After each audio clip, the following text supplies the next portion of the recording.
I thought you were saying, Duffer, my number 43, and I'm with number 1, a number that I wore in Rochester. But, Don, your first NHL game, number 1, you were 21 years old. Tyson Kosak is 21, playing his first NHL game tonight. Not the same type of call-up, right? When you got called up, you were number 29, but you were in Hershey, and you found out late in the morning or late at night that you were going to be called up to Buffalo. That's true. We played 16 weeks where we played 4 games in 5 nights because we always played Wednesday night at home, Friday on the road, Saturday at home, and then Sunday on the road, and all of it was bus trips. So we just finished a road trip into Springfield on that Sunday night. It was about 2 o'clock in the morning. I get a tap on my shoulder from Chuck Hamilton, the coach back in the day. Marty says, "You're going to Buffalo in the morning." And so anyways, Derek Smith and I got on flight, Allegheny Airlines out of Harrisburg in here to Buffalo. We were staying at the Statler Hilton. I went to the game. I'm sitting, we go out for warm-ups. Al Smith is back then was the backup goaltender to Jerry DeJardin. And all of a sudden I reached over, Al had taken all the warm-ups, so I reached over to Al just before the start of the game. I said, "Good luck." And he didn't say anything, and then it got to be about 2 minutes before we went on the ice. I reached over once again. I said, "Al, good luck," and he didn't react. And finally he looked at me and said, "You don't know?" And I said, "No, what?" And he said, "You're playing." Oh, no way. And that was it. So anyways, Rip Simone came in the dressing room and says, "Guys, get ready, let's go." The clock had got down to 30 seconds in the dressing room. I stood up, grabbed my mask, grabbed my gloves, and grabbed the stick, and out we went. Well, you were wearing a mask back then, and you had a top protective piece on it. A lot of people remember you, number 1, not 29, with the Jofa helmet and the cage, but we have some great clips of you playing with the mask in your first year. Why the top piece? Because a lot of just was the front, nothing on top. Well, what was interesting, my uncle was playing with Detroit Red Wings in 1973, Roy Edwards, and he was hit into the crossbar, fractured his skull, pretty much ended his career after that. And that was one of the things I went to is it was suggested I wear a partial helmet. It didn't really help much because it was more on the top of my head, it wasn't on the back. But anyways, it was one of the things that we tried to do. But back then, those those fiberglass masks, they were paper thin to set straight on our face. I took many shots in it. I was cut a couple times, but that's how we did it back then. Yeah, well, I wouldn't have played goalie if I had to wear those type of masks. So luckily, you went to the Jofa helmet, the cage. Your partner, Bob Sauve, and you won the Vezina.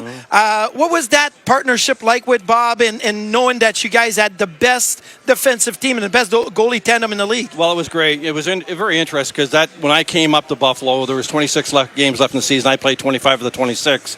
Qualified for the following year, and that was the year I played 73 games. I played 92 total games between preseason, regular season, and the in postseason playoff.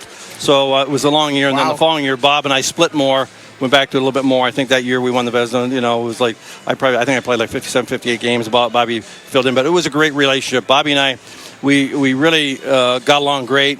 And he was a great teammate, but we did have a very good defensive team, and that was one of the things that Scotty really enforced. Here in Buffalo, when he came here, we became a very tight defensive team. And I remember that year we went in the last game.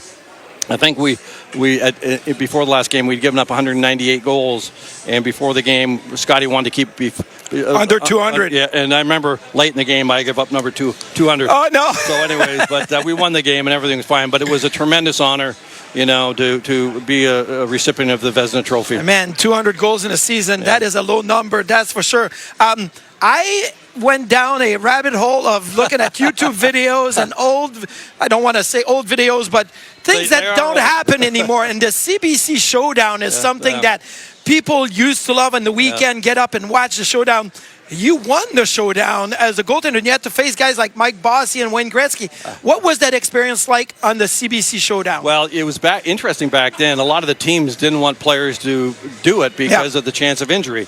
But anyways, Punch Imlach granted me, allowed me to go and participate in it. It took a couple days to film, and in the shooting contest, I ended up going against Gretzky and Bobby Smith, and there was a number of Daryl Sittler and Marcel Dion, And I was lucky enough to win it, but it was a fun thing, and you took a little bit of pride in it back then because it was such great competition, and you didn't know the other guys that were really who you're going to face. But in the last grouping, I faced all the scorers, and I was lucky enough to win it. Yeah, they say on the broadcast you had great feet and great legs, and I'm like, what a compliment, right? So, but a lot of the game was about the feet and the leg. Now, how did the game evolve by the time you entered the league and ended? Because the game evolved a lot when I played, and I look at goalies now, they play a complete different way. So how did it evolve for you throughout your career? Well, it was very interesting, Marty. We all go through a change in style as we get to the National Hockey League. With me, I played junior hockey in Kitchener. I was a bit of a butterfly goaltender. And when I finally got to Hershey, there were 7 goaltenders in the Buffalo franchise at the time. I was number 7. Bob Sauve had been drafted number 1 that year, and I was drafted in the 5th round. The 5th round, yeah. Anyways, I go to Hershey, and I had a great coach there. His name was Chuck Hamilton. And we got to watch all the games from the Philadelphia Flyers. And so it was interesting. Bernie Perrant was a stand-up guy. And Chuck just kept hammering it at me every day. Get on your feet, get on your feet, get on your feet. And the more I watched it, it was all about angles.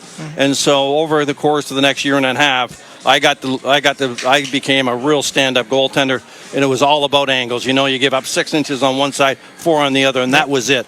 And I got to perfect that a little bit, and I think that was one of the graces of maybe why my career was so successful, and the fact of his teaching and getting me on my feet, because I was a small guy. I'm only 5'9". Back then I was a jockey when I broke in the American Hockey League. I weighed 128 pounds, and when I left there and I came to Buffalo, I weighed 142, so I was a heavyweight then. Well, that's a couple of beers will raise the weight. But Donnie, it's always great to see you. Thank you. And Duffer, I know you worked with this guy before. He's a former analyst and TV guy. That's why the interview is so great. Not because of me, because of Donnie. So back to you, Duffer.